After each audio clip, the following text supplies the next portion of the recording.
Hi, I'm Tom and I talk about code. Welcome to another Rust compiler live stream where we're building a compiler in Rust. We're not building a Rust compiler. I've already made that joke in an earlier stream. Okay, so today we're going to do block scope. Right now, well, last stream I had a big issue, and if you were watching the previous stream, if you're following the VODs along, you might have been watching and thinking I was a bit dumb. Because I was looking at this code and I was wondering why C was only 2. Or 3, I guess, in this case, because it's less than equal. Why is this inner loop only executing once? And the keen-eyed viewer may have noticed that I was not resetting B on each loop. So the inner loop was only executing once because B would hit 3, and then we'd loop back around and B would still be 3, so we wouldn't execute this again. Okay, so that was a bit silly. But it raises a very good point. See, in a real programming language, you would probably write, you would say something like this, okay? But my programming language doesn't support that. I only support variable declarations at a function scope, not at a block scope. So the function scope is, the body of the entire function. The block scope is everything between some curly braces. In theory, I have a little bit of code that could support looking up, that could support having a child scope and then looking up something either in that child scope or the parent scope as well. But it turns out that trying to implement this, I tried to do it yesterday morning and the morning before, and it just completely blew up in my face. So I'm gonna start a recording. This terminal has been open for like 5 days, and I just keep poking at this, and I keep not fixing it. We're gonna jump in. Oh, I did a big refactor, by the way. So my compiler no longer just lives in one gigantic file, which is great. Most of it is in this one file, and we have a few other smaller supporting files. It's a much better place. I am gonna jump to this question, pop out chat, because it's kind of a funny question and a funny answer. What resources am I using since this is my first time building a compiler? I'm literally making this up. I know a little bit about how programming languages work and how calling conventions work, but really, I am making this up. I don't know how I know all the little bits that I do, but I kind of know what compiled code looks like, so I think I can just fill in the gap myself. Bobius, hey, how's it going? Bobius 2, my favorite Bobius. Okay, so if I try and build this right now, it's going to yell at me. And it's going to yell at me because I've tried to do this this kind of structure where I create a child block from a parent block. And if we look at how a block's defined, we can see that a block has a scope. Okay, and now the lifetimes here are really important because a block scope has a lifetime because it references optionally another block scope. So the idea is that you can have, oh, I forgot to do a transparent page again. Okay, well, we're just doing this. We're back here. Oops. Okay, so this kind of structure, let me make my pen smaller because this is going to get out of hand. So you have a block, right? And a block has a scope, and a scope could reference another scope, which could reference another scope, ... until you eventually get to nothing. Now, the keen Rust programmer, and Bobius sees it, he sees that there's a problem here, okay? And the keen Rust programmer should realize that this is the kind of structure that usually gets you in trouble. And the reason that this is getting me in trouble, and it's very subtle, but a scope that references a scope that references a scope, well, what's the lifetime of any of these scopes? They all are ultimately tied to the lifetime of the owning block, right?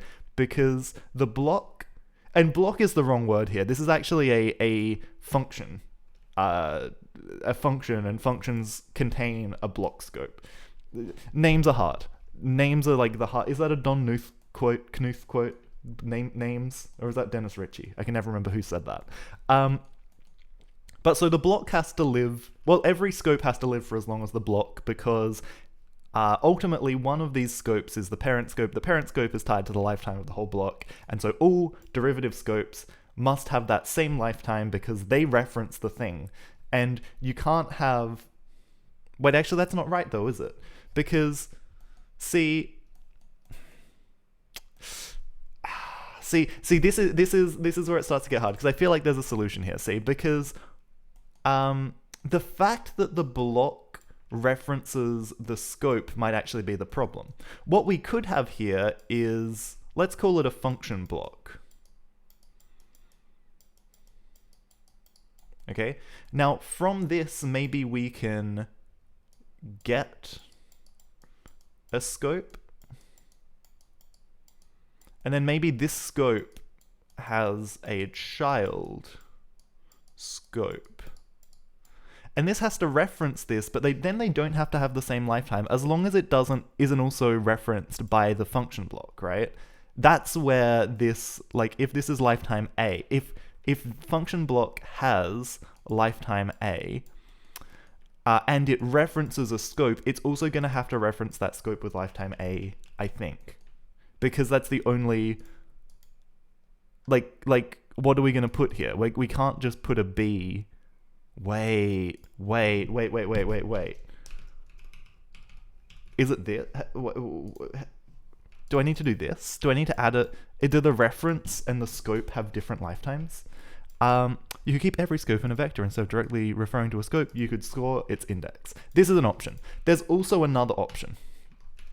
There's yet another option. A function block. Well, a scope doesn't actually contain that much data. All right. This is a bit silly. A scope doesn't contain that much data. It has a vec of locals. It has a vec of args. Well, even then, right? The args are really part of the function, and they don't change after we initialize the function. The locals are the only thing we're going to add to, I think. I don't think anything else really exists at scope, right? It's just local variables. So maybe just copying this whole vec is not the end of the world. Maybe instead of having this bi-directional relationship, maybe we just redefine what a function scope is. So let's use a third color. Let's say we have a function block. Okay, this has args. This has a local counter, right? Because this is important. From a given scope, you can't work out how many locals have already been allocated. That might be subtle, right? But so let's say we're in a function. Let's go back to my test example here, right? And let's imagine, let me actually swap my scene. Let's imagine that we define B inside here, okay? Now let's go down here and say let's just call this F, and then after this loop, let's make another variable, let int G equals 7, okay?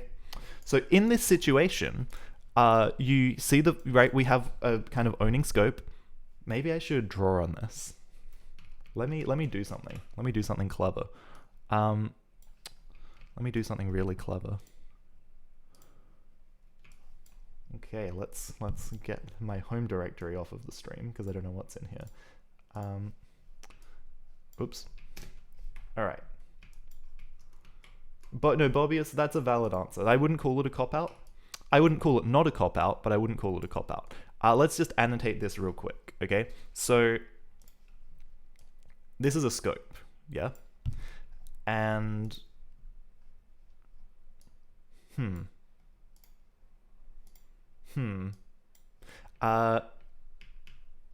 what am I? Gosh, I'm wrangling made it. Okay, so this is a scope, right? And within that scope, we say, yep, add a local. This is local 1. This is local 2. Then we hit a new scope, okay? This inner scope. And we say, okay, well, this is local 3. Then we hit a new scope. This is yet an even smaller scope, and we say this is local 4. But then we drop this scope. We're back to this outer scope.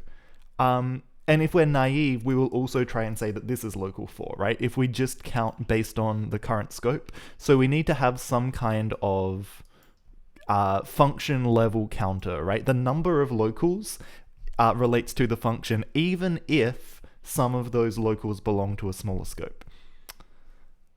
Now, you might be able to do something clever and say, well, actually, these two things don't coexist, but I don't think you can say that in general. I think we need to be defensive in our allocation of locals. I don't want to mess this up and override data. Maybe in the future we'll work out we can actually call this for. Maybe we'll have some clever way of doing that, but I don't think that is a safe thing. That said, if we're out of this scope... Okay, no. What if we take a pointer to... I don't know. There's just messy things, right? There's just messy things. Now, maybe referring to a pointer of something outside of the block it's defined in is undefined behavior. I actually don't know if that's the case in C. In C, I suspect that locals have to hang around, even if it's a local within a block. I think C semantics say that it has to stick around for the lifetime of that function. Python technically only has function level scopes. Variables defined in a block are not in their own scope, but the parent function's scope. Yes, this is why in Python you can say, you can do like, what is it? You can say with open foo as f contents equals f dot read, and then you can do stuff with contents out here, right? Outside of that scope. And that's a pattern that I use. I don't know if it's good Python, but I definitely see it around. So that's definitely, like, some languages do just accept it, right? But I like the idea of having it scoped to a smaller block, because I want redeclaring a local variable to be an error at compile time. So I want to be able to do this, right? This is what I'm building right now, really. This is what I care about. So, let's say we have a function block. So we need this local counter because of this. We need to count how many locals we have. What else do we need? Let's look back at our block definition. So args, args can be part of the function block. It needs an offset because we need to know where it lives. And it actually doesn't need this instructions vec. This instructions vec is a little bit, well, it's a little bit stupid, right? Because if we look at CodeGen and we find this instructions, instructions push, the way we handle this, it's not really used within the, like, it's only used in this one function. All of the other CodeGen, like, so for example, so here we see, like, compile body, we push to this block instructions, right? But out here, when we compile block, we take a mutable block, but we return a vec of instructions. We don't actually push to this vec. So this vec kind of, I don't know. I feel like there's actually two structures here. I think that's what's really happened, right? It feels like there's, and it's interesting to think, like, what do we actually need from the block? It's just the scope. It's just the scope. That's the only reason we pass a block in, for that scope. So maybe it's better to just pass the scope. And actually, let's see if we can make that change. Let's see if we can make that change right now. Scope. And this is still going to break, but it's going to break in a different way. We need to do this in compile expression as well. Okay, well, and let's actually just double check as well. Block.scope, block. Yeah, so there's no reason to actually pass an entire block in here, which is interesting. So what we're kind of saying is, function block, I guess it has instructions as well. I don't know how I keep pressing that button. Instructions. What am I doing? I think holding control puts me in color picker mode, which always catches me by surprise somehow. So a function block has these things. And then a scope. It might reference a func, right? It might have I guess a mutable ref. So we need to borrow this for the entire, that should be okay. That should be okay. Or maybe this just travels,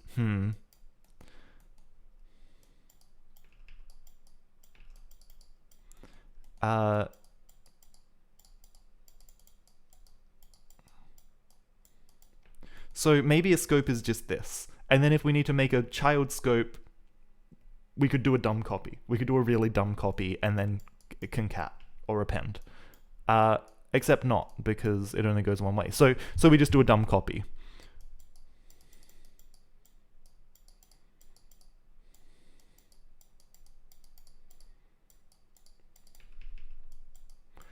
And I guess if you think about functions and like how many local variables you have, it's not going to be 1,000. It's not going to be 1,000,000. It's going to be, 1 to 10 most of the time, unless you're writing very long functions. So this is probably okay. This is probably an okay assumption to make for now. So I think this is what we're going to refactor to. This is our golden state. So let's try and do this. And let's start, so let's say block scope. And we'll call this scope. And then everywhere we say block.scope, we just say scope.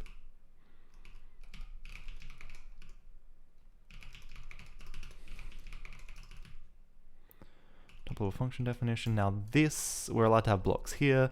Compile block, we're just gonna say scope. I am not on the right scene, I'm very sorry. God, I always do this. Scope. Does this fix my lifetime issues? Block.scope equals, no. We get rid of this. We pretend that child scopes don't exist. Now, we undo this. We undo this change. Scope. That's just, yep.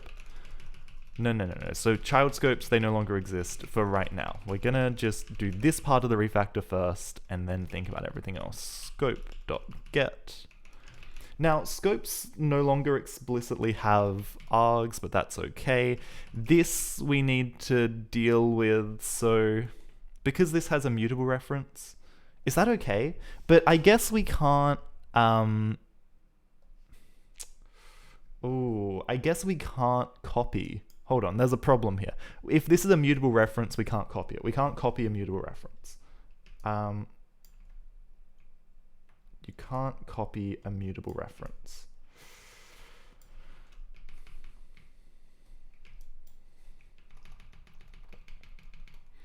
This does mean it's hard to tell whether something came from a parent scope or not, but you're not sure if that's a problem.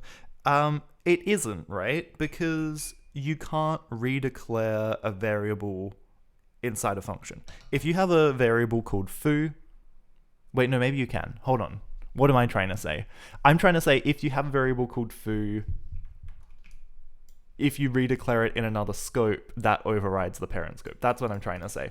If something came from a parent scope or not. So, like, it should be kind of obvious, right? Because you have to be explicit. You have to... hard to tell where something came from. Do you mean from a compile time point of view? Or do you mean from a... Oh, you mean from a compile time point of view, right? Like, how would you know? That is a good point.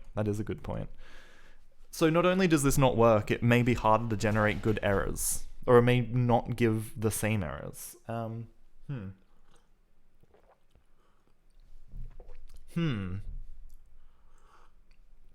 Okay, well, so is this actually just a ref cell, first off? This is question one. I can't copy a mutable ref. Do I just need a ref cell? And let's try and do this with ref cell. And then let's also say scope.nextLocalIndex. So we're going to have errors when we compile this, but that's okay.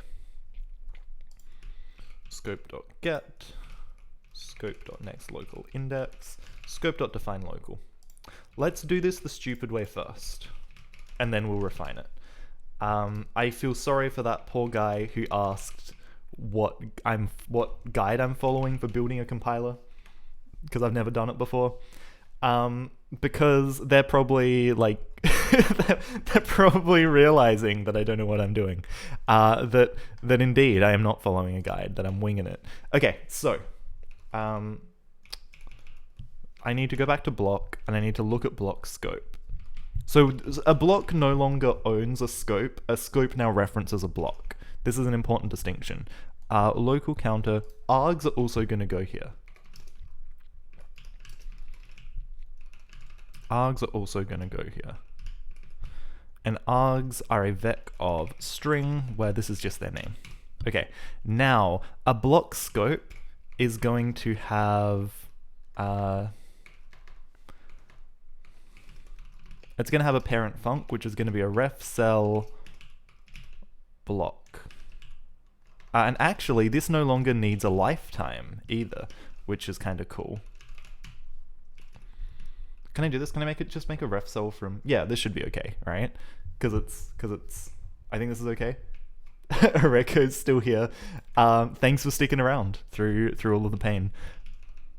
Okay, so let's try this. Let's try this, right? We're getting rid of the lifetimes.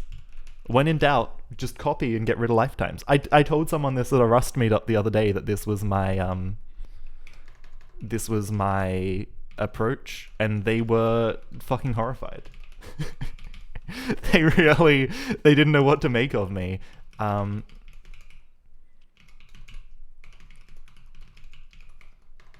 So I think you clone a ref cell, right? And then let's say locals self.locals.clone. Can you clone a vec? Does it let you? Is this valid?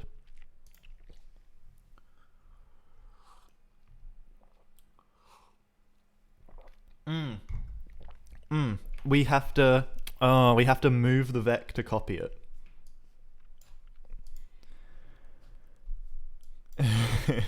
Anakin Luke, hey, how's it going? You've seen people refuse to spend 1 minute reading docs. Yeah. I'm definitely thinking about this stuff as I do it. Now, this has bitten me before, right? Vecs are actually kind of tricky. Even though I feel like I can copy everything inside the vec, apparently I can't just copy the entire vec. I can't copy the entire vec without taking ownership, because there's no guarantee that the T inside of the vec is copyable. And so, in general, to copy a vec, you have to take ownership of it, because you have to take ownership of all the things inside the vec. Now, I don't know if there's a way to do this for vecs that have copyable, where T is copy. Not clone, sorry. String is clone, not copy. String is clone, not copy.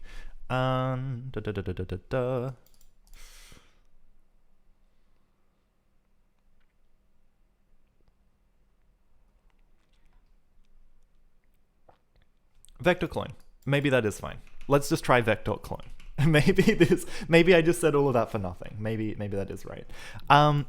Okay, so our child, we just copy everything, and then we throw this away at the end. Define a local. Now, when we define a local, this is, let's go back to doing this without an index, because we're gonna say parent func dot let's get our Rust docs up and look at our API, and let's go to ref cell get mut. Okay, so get mut. We're gonna get a mutable reference to the owning block.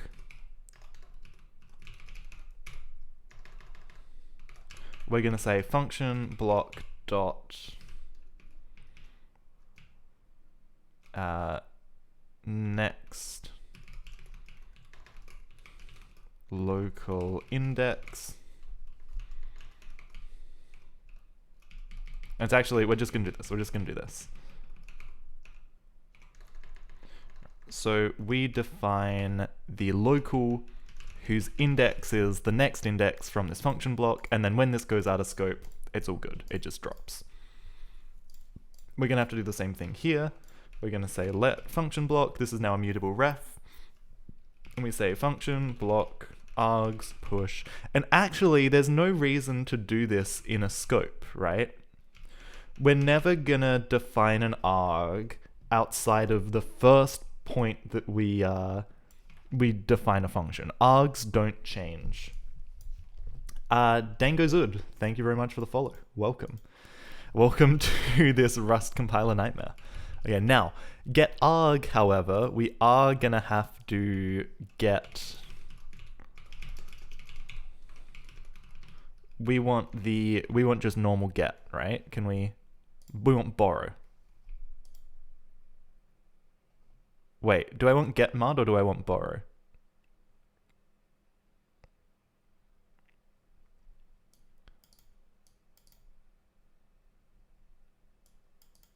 Wait, hold on. I meant the other one. Borrow mud. Okay. There we go.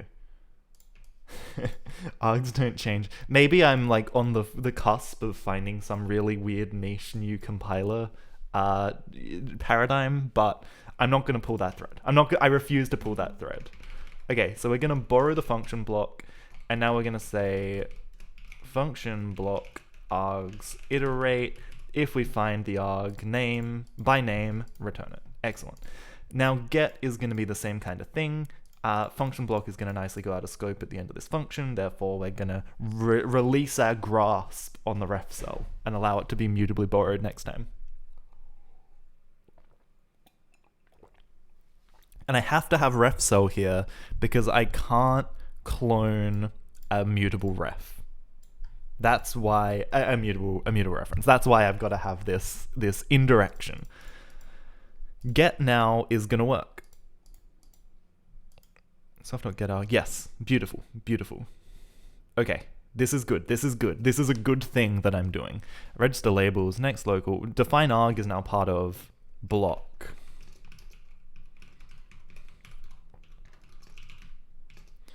And this just has a name. We say self.args.push s.to owned.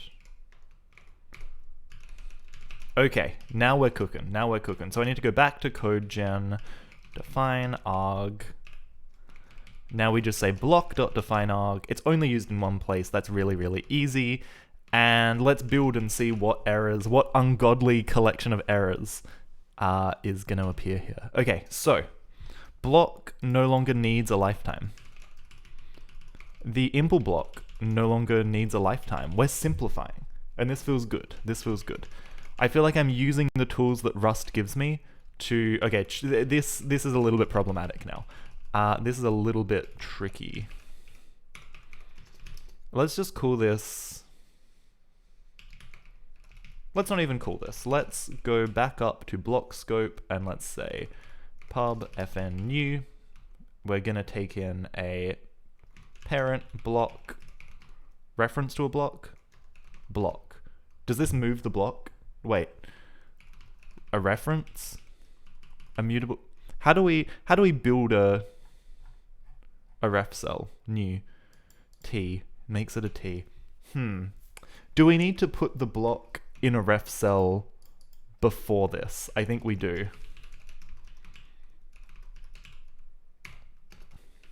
I think I know what has to happen here. I think I see this. Okay, so parent func.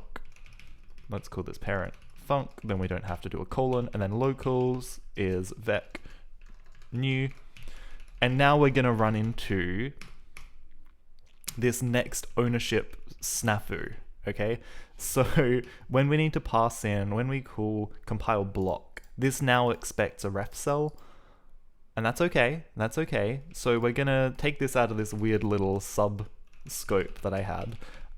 Compile block. Okay, so we're gonna say let cell equal ref cell new block, right? We're gonna move it into a ref cell. And then we're gonna say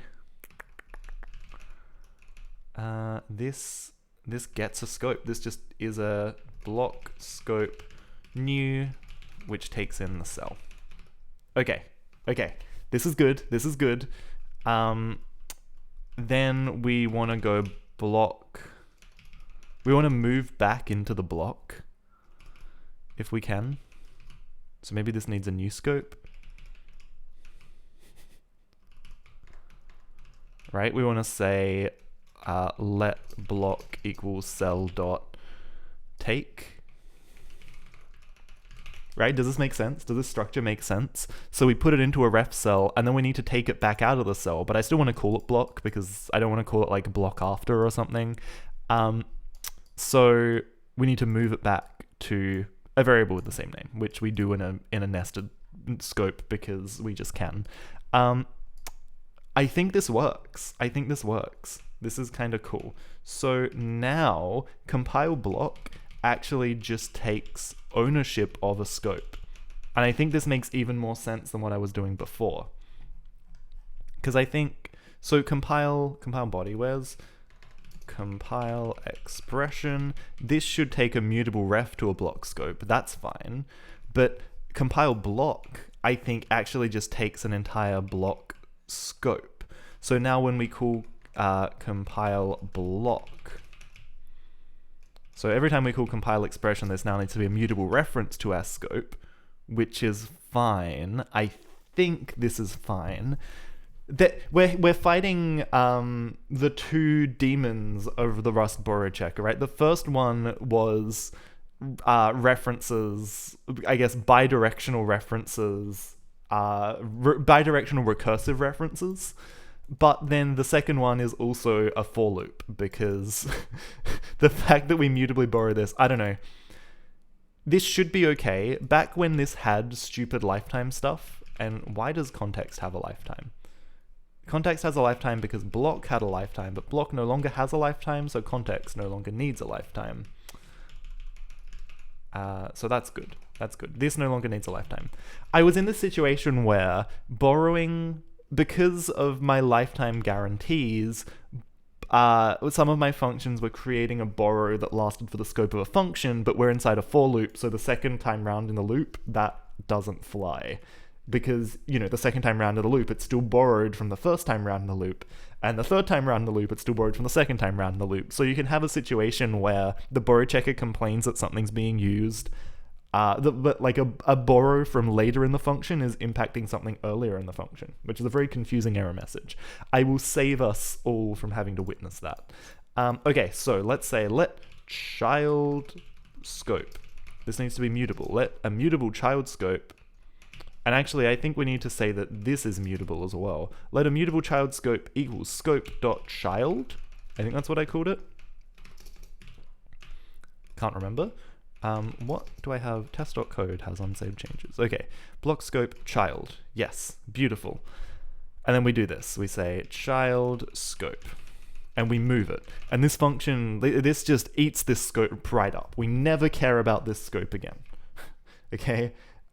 Still, we just don't care. We just don't care. So now let's do this again. Let's just copy this line, because we're going to see it quite a few times. We're going to say let child scope, and we're going to say a mutable, no we're not, we're going to say, we're just going to move it, child scope. Okay, compile block, same thing here. We don't need this weird wrapper anymore. Scope.child, child scope. Now when I build this, it's gonna it's gonna do a few things. Okay, it's gonna do a few things. It's gonna yell at me, which is good. This needs to return self. Let's build again, because that kind of high level. Oh yeah, we need to include ref cell. Use std std cell.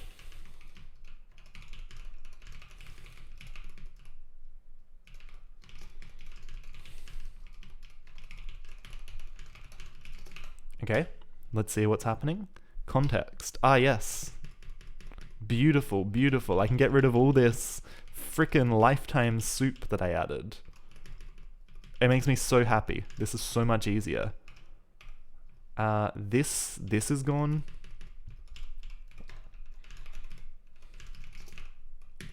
Okay, now we're getting somewhere.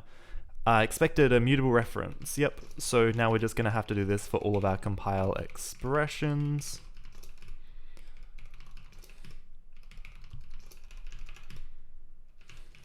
And now we're going to have some other mutable things where it says we need to be mutable, but it's not. Scope.nextLocalIndex. This is fine. We just get rid of this. This we just get rid of. This is all internal now, right? Because we don't want to expose the ref cell anywhere. Managing this ref cell is hard. Managing the ref cell is hard, and we don't want to do it. Local index. Yep, okay, so now we're gonna have to do this thing again.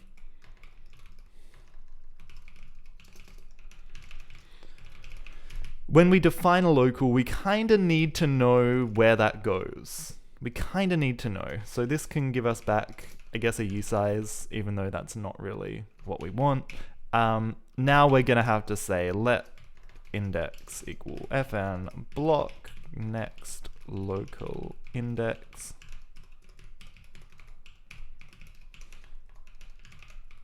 Then we return the index. Okay, that's gonna work now. First time.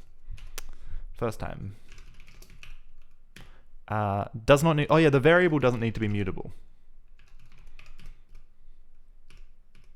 Variable, because we take ownership of it. And once you take ownership of it, we can decide what is mutable. Okay, so this is not mutable. It needs to be, what else have we got? Hit me with something good. Value moved here, value borrowed here after move.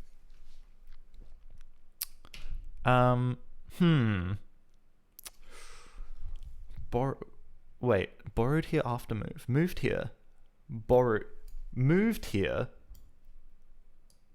Borrowed here. Oh, because we've actually that's really good. That's really good. Let's not as bad as C++. Template metaprogramming errors. Nothing is worse than C++ template metaprogramming errors. No one in the history of there are medieval torture devices that aren't as bad as C++ template metaprogramming errors.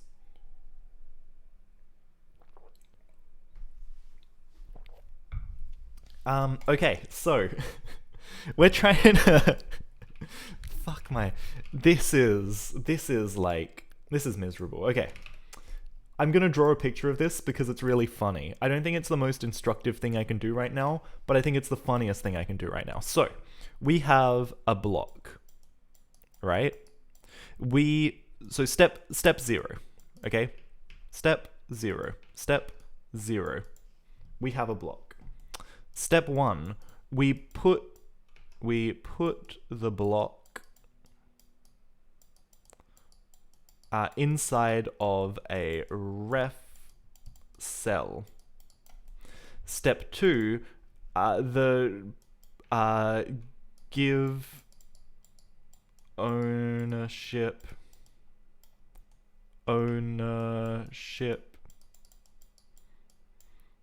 to oh my gosh, to what's the function called? Compile block.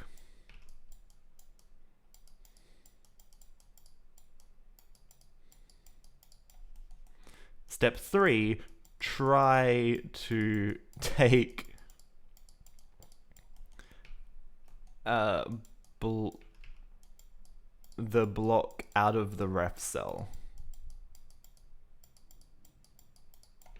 Except we can't do this because we've already given ownership to another function. We no longer own the ref cell to take the value back out of it.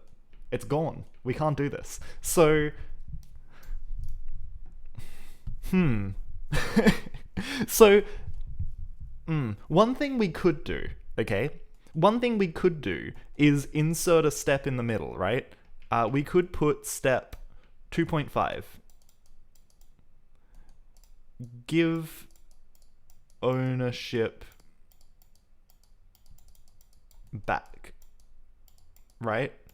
Return ownership back out of compile block. So we could say, except this already returns something. Fuck. Well, okay, hold on. I'm being really stupid here. Because the whole point of refcell is that we can just clone them forever. And that now... Block isn't clone.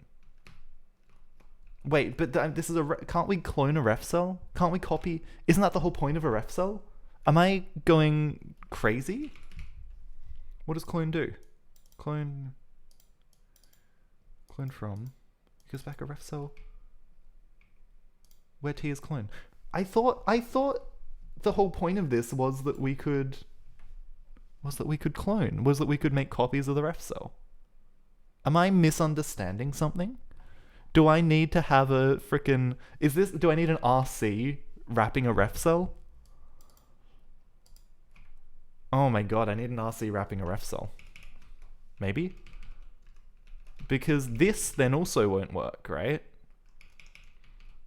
I need an RC. I need to make it RC ref cell.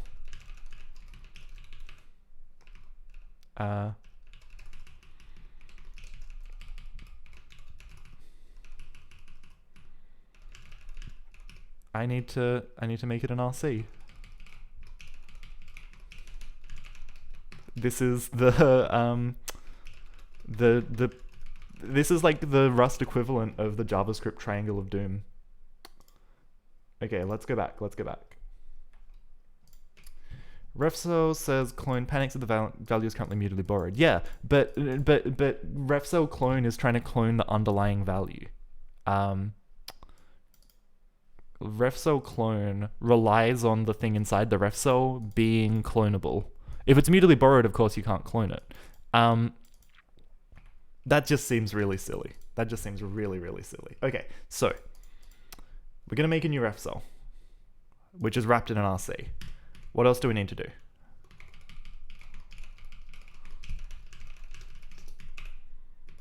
I think that fixed it. I think that actually just fixed it. That's great. So 296 block is undefined. Why is block undefined? Where's block compile body block.scope.locals.len? There's no more block.scope.locals, there's just block.locals. Nice. Or even local count. Excellent. Function block cannot borrow it as mutable. It's not declared mutable.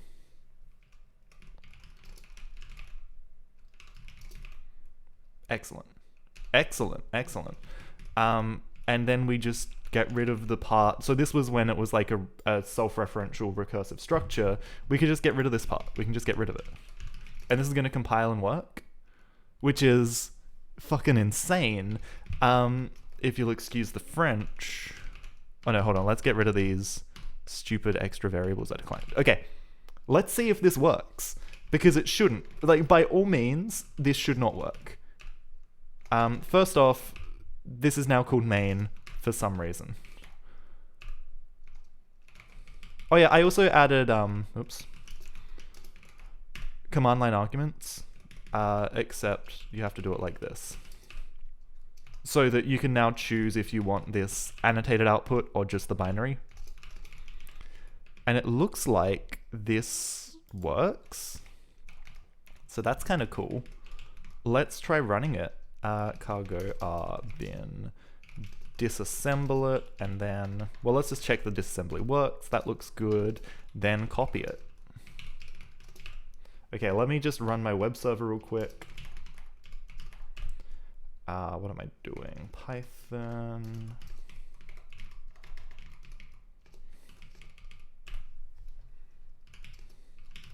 Let's just rebuild the WASM real quick because we want to make sure that's up to date.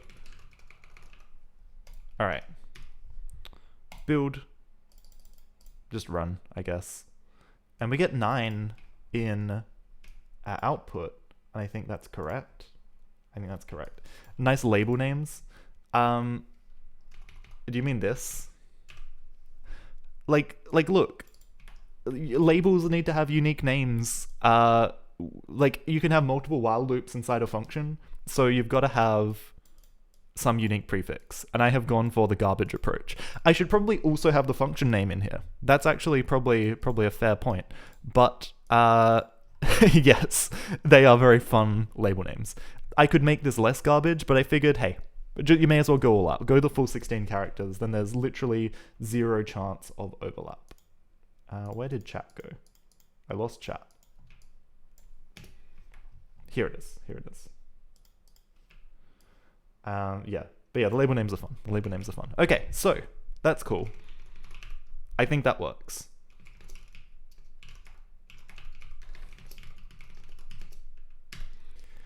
lang source compile. And this is just support block scope locals. I want to be really precise with this naming. And that's incredible. That is so much better than where we were before. That makes it so much easier to deal with this kind of nested while loop situation. Okay? We still don't have for loops, and that's okay. Who needs for loops? For loops are just syntactic sugar over a while loop, right? What would be cool?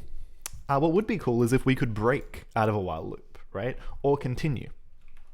So let's oh crap, I did this in a silly branch. Also, I was recording that. Good. I'm just gonna let that spin for a second. Okay, let's get a new terminal up because that one is a little bit frozen. Okay, so we're gonna just merge that branch. Merge test refactor, because I refactored all my tests and stuff as well. It's a lot better. And let's just make sure we're FF only. That's cool. If I look at my git log, like they're pretty good atomic commits ish. But even if they're not, even if they weren't written in the right branch, like the actual commits are good, which is nice. So let's make a new branch. Let's call it while break continue. And let's also check this thing off, right? Because it's always exciting when you actually achieve your goals in a live stream. Doesn't happen very often to me. Not very often at all. So let's put a big old check here. Done. Now we're freewheeling. We can do whatever we want.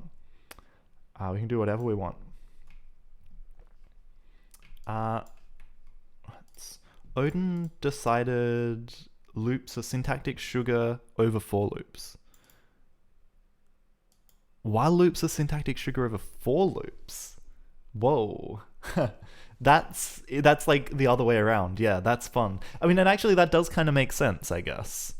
That does kind of make sense. It's just a for loop with no initialization or I guess like intra-loop operation.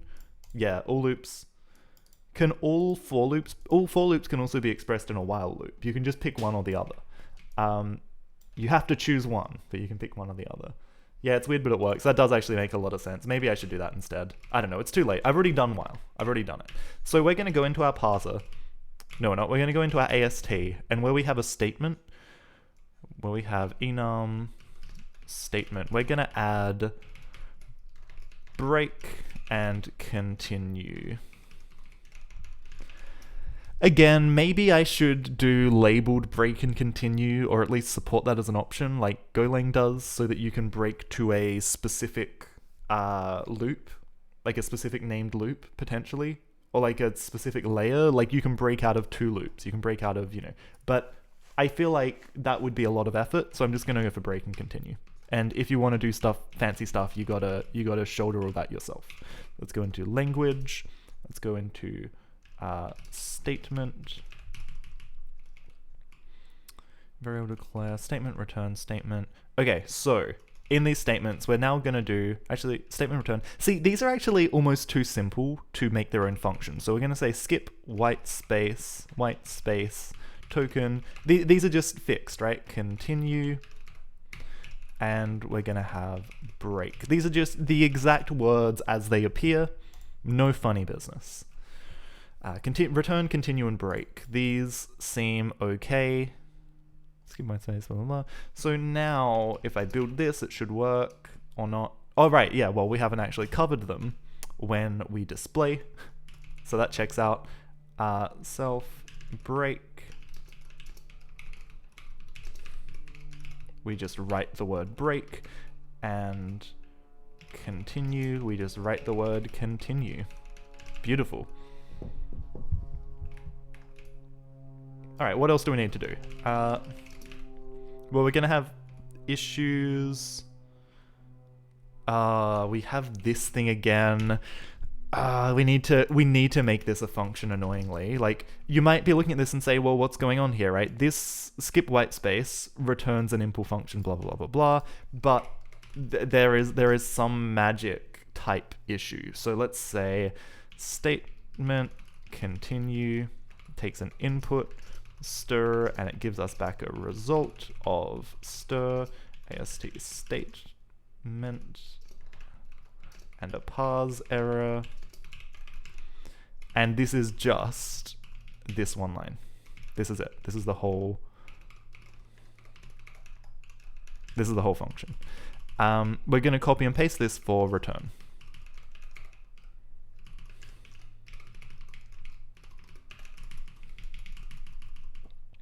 Not return. Break. The other one. the other word that we use. Okay. So we're going to copy this. We're going to say return. No? Is that not break? And then this can be continue. Now when I build, it's going to work. Found result, stir. Oh yeah, oops. Wait, was that right the whole time? Is that just because I'm silly and I just have to map the result? We just have to map, what is it? It's AST statement continue. Does that build? No, see, this does mismatch. Blah, blah, blah. This, I don't know, for whatever reason. I don't know. I don't get it, but for whatever reason, this doesn't work. So I do have to, oh crap, now I've lost that function. Continue, reading is hard. So we just do this. We just put this in here and we say input. And then we have one for break.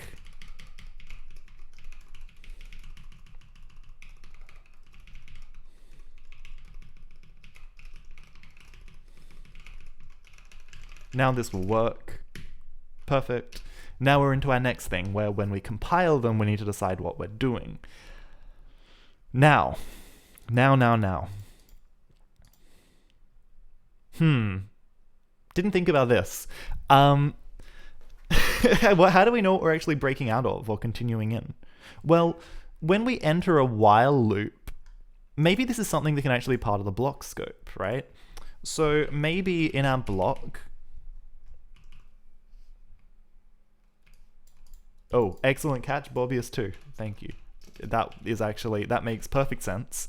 I did a very lazy copy and paste, right? My break function is returning a continue AST object.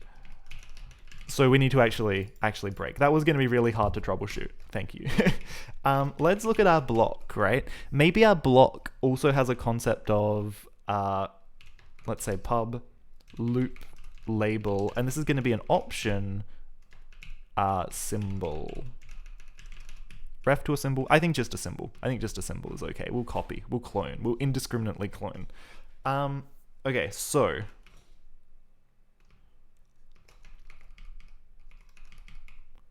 let's go struct. Let's go pub. Let's make a type for this. Let's call it loop labels, and we'll have a top. These are all going to be pub. This is just a plain old data struct, which is going to be a symbol, and a bottom, which is going to be a symbol. And so when you break, you go to the bottom, and when you continue, you go to the top. So now this is a option loop labels pub fn set loop top.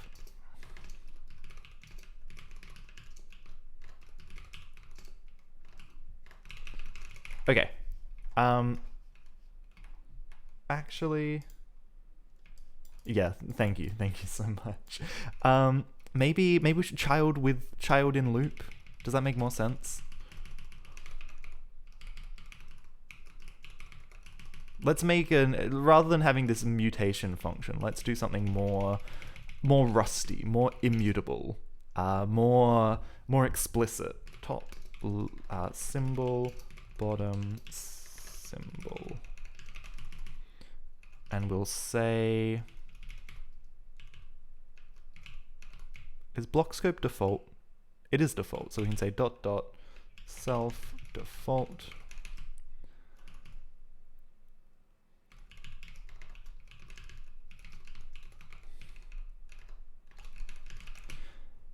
Cool. Now we just say loop labels sum loop labels top bottom. Excellent. Excellent. Okay. So we've got these three functions that increasingly initialize the different fields, which is fun. It kind of feels very triangular in shape. You know, it's a bit pointy. It's a little bit pointy. Sorry, I just have to quickly check a message. Make sure everything's okay. Okay. Cool. Everything is okay. Let's see if we can quickly work this out. So now let's say while child in loop. And we're gonna pass in a label test.clone label out.clone. Does this work? Symbol not found in the scope, of course. I actually think symbol lives in resolve. Yes, beautiful. Statement break and continue not covered. Okay, this is good. Loop labels doesn't implement the debug. That's a bit of a problem.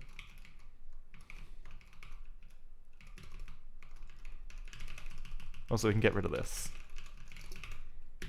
Okay, nice. This is all working. So now break, we can do with this.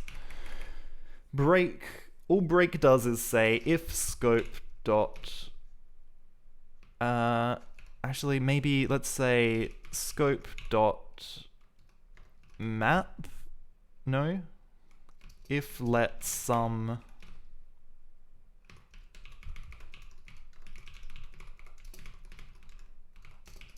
can I destruct it like this? Scope.loop labels. I think this is okay. Then we want to push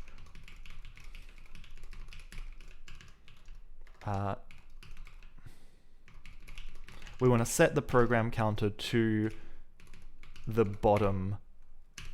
We just want to jump. We want to jump the PC to the exit of the loop straight away. Else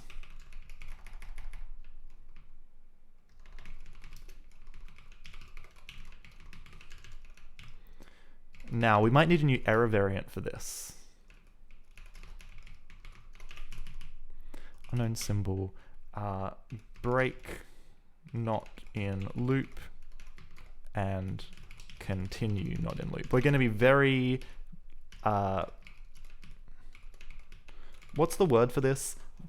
Granular, very fine detailed errors. Okay, continue is going to be the same thing, but we're going to jump to the top instead. And actually bottom dot dot, likewise top dot dot PC top, continue not in loop.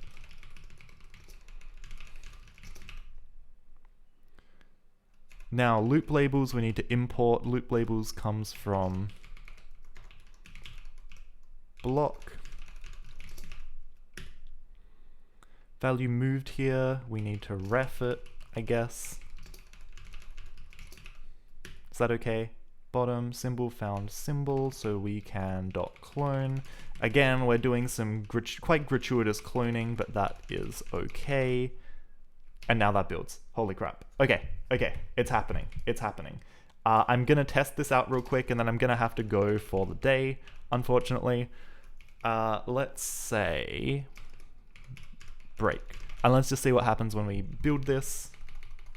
That's not, I forgot to record all of that. Oh well.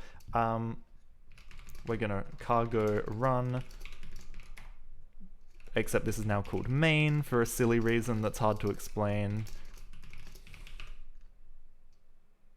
Okay, that's okay.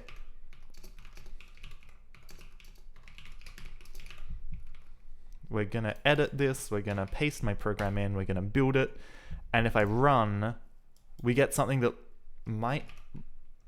C is 0. C plus equals 1. Break out of this loop. Okay, that's still not quite right. Something isn't quite working. Oh, no, wait.